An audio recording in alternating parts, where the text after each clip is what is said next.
जब धरती पर कोई नया जीव जन्म लेता है, तो वह बिना किसी स्मृति और बिना किसी पूर्व पहचान के दुनिया में प्रवेश करता है।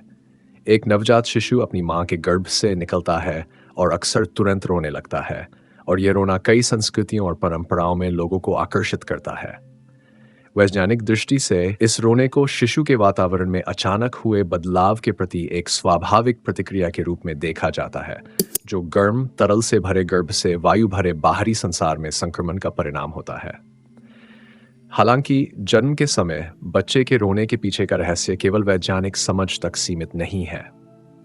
विभिन्न धार्मिक और पौराणिक परंपराएं भी इस घटना के अपने अपने स्पष्टीकरण प्रदान करती हैं, जो भौतिक और आध्यात्मिक जगत के बीच की खाई को पाटती है।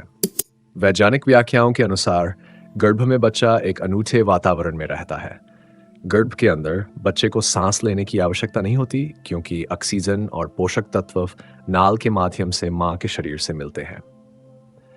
बच्चे के फेफड़े पूरी तरह से सक्रिय नहीं होते हैं, क्योंकि वे अमनियोटिक द्रव से भरे होते हैं।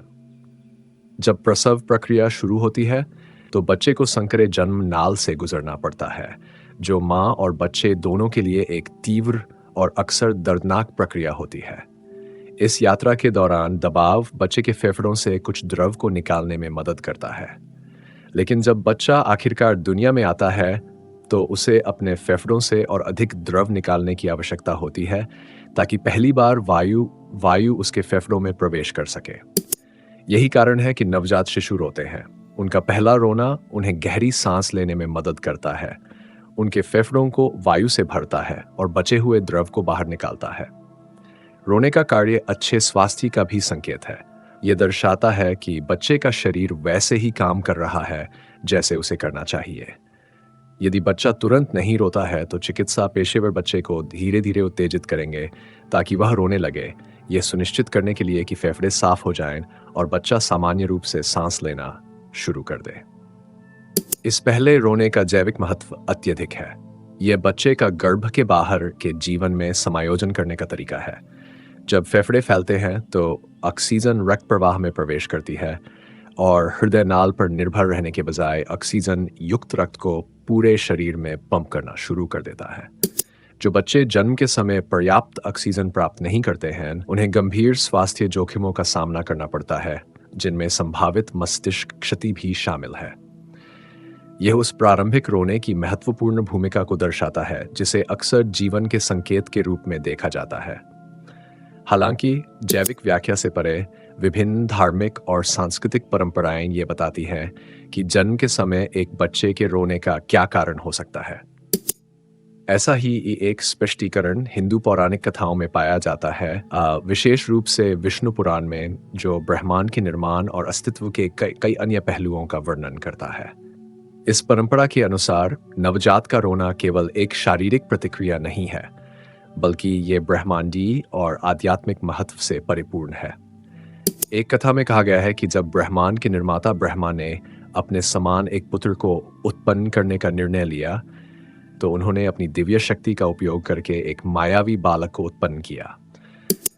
यह बालक उत्पन्न होते ही ब्रह्मा की गोद में बैठकर अनियंत्रित रूप से रोने लगा। जब ब्रह्मा ने बालक से पूछा कि वह क्यों रो रहा है, तो बालक ने कुछ गहन अस्तित्व संबंधियों के साथ उत्तर दिया, मैं कौन हूं, मैं कहां हूं, मेरा नाम क्या है।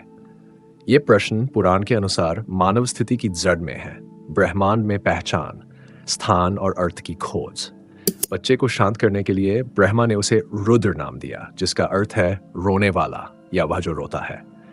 ऐसा माना जाता है कि यह पहला अवसर था जब किसी बच्चे ने जन्म पर रोना शुरू किया, और तब से सभी बच्चे जन्म के समय रोते हैं, जो आत्मा के भौतिक जगत में प्रवेश के समय उसकी उलझन और दिशाहीनता का प्रतीक है। इस व्याख्या का तात्पर्य है कि बच्चे का रोना केवल एक शारीरिक आवश्यकता नहीं है, बल्कि ये एक आध्यात्मिक अभिव्यक्ति भी है, जो ईश्वरीय क्षेत्र से पृथक होने की उलझन को व्यक्त करती है। जन्म से पहले आत्मा ब्रह्मांड के साथ एकता की स्थिति में होती है, जो सांसारिक आसक्तियों और द्वैतों से अज्ञात होती है। लेकिन जब यह भौतिक संसार में प्रवेश करती है, तो आत्मा माया मोह से घिर जाती है, और यह रोना इस भ्रामक परिवर्तन को दर्शाता है। इस अर्थ में पहला रोना आत्मा की उस संसार में धकेले जाने की प्रतिक्रिया है, जहां उसे एक भौतिक शरीर में जीना होता है, सुख और दुख का अनुभव करना होता है और अंततः आध्यात्मिक अनुभूति की ओर वापस जाना होता है। ये आत्मा की जन्म के समय उलझन की अवधारणा अन्य धार्मिक परंपराओं के साथ भी मेल खाती है। इस्लाम की कुछ व्याख्याओं में ऐसा माना जाता है कि जैसे ही एक बच्चे का जन्म होता है, शैतान बच्चे को छूता है, जिससे बच्चा चिल्लाने लगता है।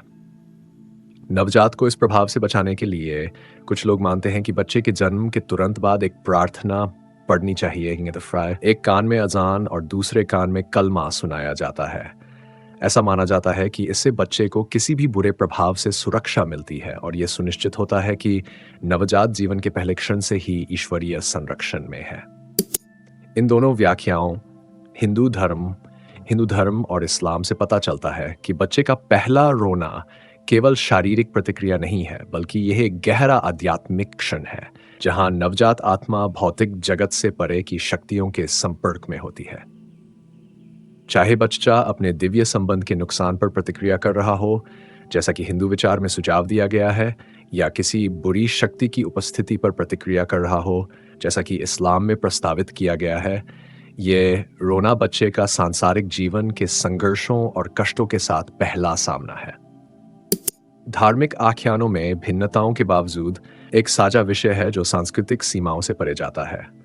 ये विचार कि जन्म शारीरिक और आध्यात्मिक दोनों तरह का संक्रमण है, कई विश्वास प्रणालियों में प्रतिध्वनित होता है। कुछ अन्य परंपराओं में, उदाहरण के लिए, यह कहा जाता है कि एक आत्मा एक नए शरीर में प्रवेश करने से पहले उसे अपने भविष्य के जीवन की झलक दी जाती है, जिसमें वह सभी आनंद और दुख को देखती है जो उसे अनुभव करने हैं।